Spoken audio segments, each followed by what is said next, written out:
And specifically, I read the Bitcoin white paper, and I was like, okay, this is something. But I read the Ethereum white paper, and that's what did it for me. And what a white paper is basically it lines out what their goals are, what it is, and how it works. And what I saw was this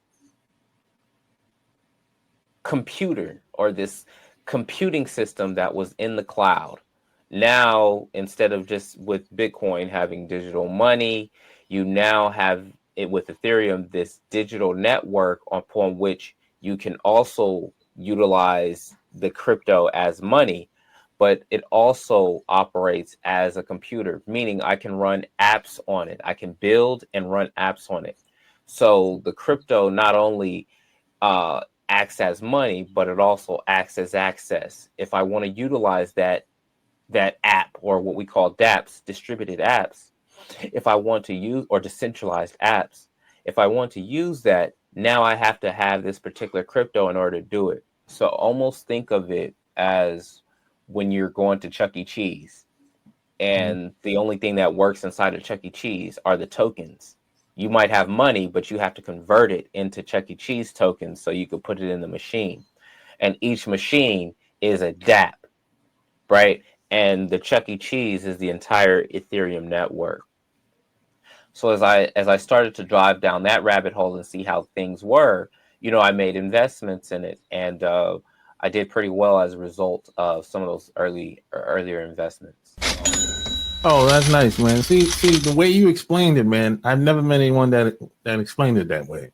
Because I used to ask people, hey, what's Bitcoin? What's crypto? No one was like, I don't know, man. It's just, man, I just put money in there, man, and it went up, and I just, nobody could really explain it to me. And I'm like, I'm not going to invest in anything if you can't tell me what it is. Yeah. Yeah. So I'm like I think like in the beginning, Bitcoin was like kind of a hype, in the beginning, because it was new. People, it started to spread like wildfire online, right? Yes.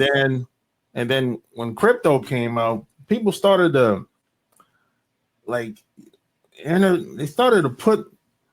This made it seem like Bitcoin and crypto was the same thing. I'm like, well, how can it be the same thing? It's a different name and different platforms. So I'm like, so that made me kind of like fall back. I'm like, I don't know what that is, what crypto is. I'm just, I'm just going my own separate way, Yeah, so I understand that. And the thing is that Bitcoin is a type of cryptocurrency. And that's the thing. And so Bitcoin was the first one. It was the first cryptocurrency that came out. Now, think of it in this way. Blockchain technology is that underlying technology that allows for you to have cryptocurrencies like Bitcoin, like Ethereum, right? What blockchain allows for you to do, have you ever used Google Sheets? Yeah. Okay. So if you've used Google Sheets before, then imagine a Google Sheets in which everybody is able to see who is on the Google Sheet. They're watching everybody put entries in, and nobody can erase any entry after one's been made. So, you shared your Google Sheet with like 1,000 people, and you have everybody, hey, putting in their entries, and those entries are transactions. Bob sent this to Jim. Jim sent this to Jill, right? Those transactions are all being logged, but anybody who has an account can write, but nobody can erase. Okay. So it's safe. It's very safe. It's very safe. Perfect. Okay.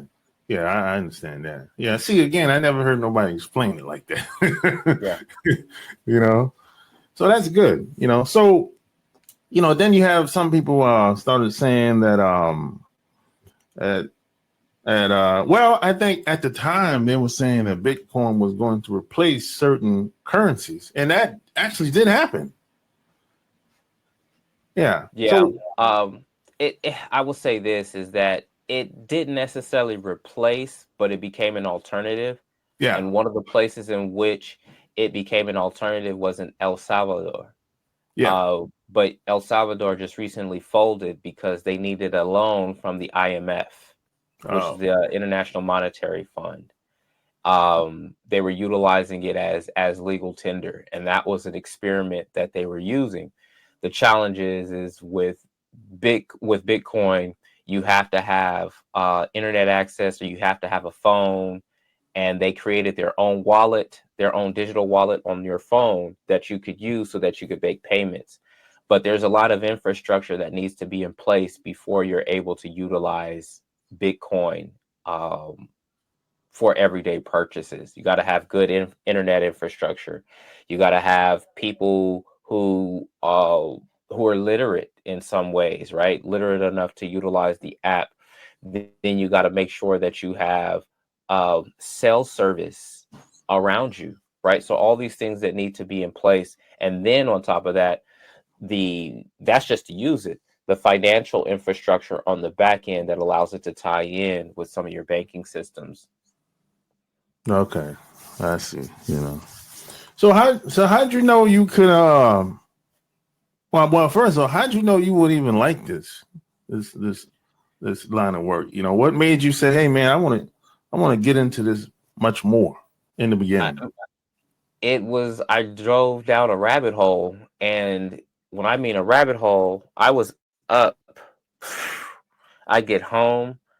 It was like I ate and slept crypto.